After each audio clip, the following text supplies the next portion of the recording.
Yotalicious!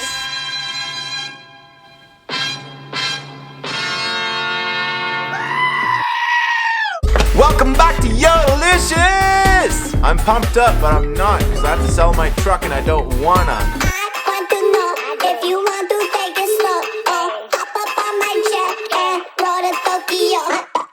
A little bit of a different episode today. The reason why I'm a little somber is because I have to sell my beloved TLC, the Toyota Land Cruiser. I worked really hard to get that Land Cruiser, and the reason why I have a fixation for them is because I actually worked on them for probably 8 years, putting them underground, and it was a long wait. It was the first truck that was right-hand drive and made people wave and wink at you.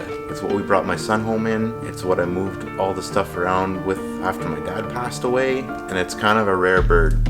You see, you can't have a Japanese truck unless it's 15 model years old or older, and even then, those trucks are worth a lot of money. So after saving enough money, I finally was able to find a used Land Cruiser. It was almost 30 years old, but it was really well taken care of from a young guy in Japan. He used it as a status symbol. That means he kept it really squeaky clean, and he actually drove it in the city. He never off-roaded it, not once.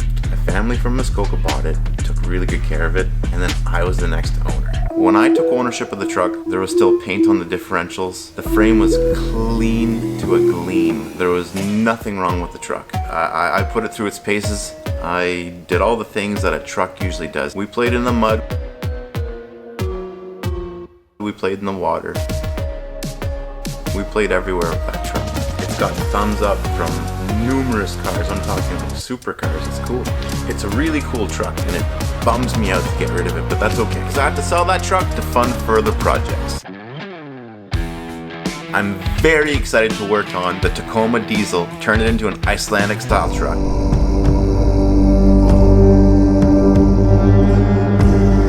I'm really excited to do some work on that dually Tacoma. We're gonna repower it with something crazy. You've probably never seen it done before. We also have another project that's underway. We're trying to acquire an FJ40. That's an older Jeep style, in case you're not familiar with them. We'll be rebuilding that FJ40 in the comforts of our home in our brand new recording area, as it gets a little too chilly here in our igloo throughout the cold winter months. Well, I told you it'd be a little bit of a different episode, and I really hope that you guys enjoyed it. We're excited to get rid of that truck so we can show you those next projects coming up on Yotalicious. Please like and subscribe, guys. It really helps me a whole bunch.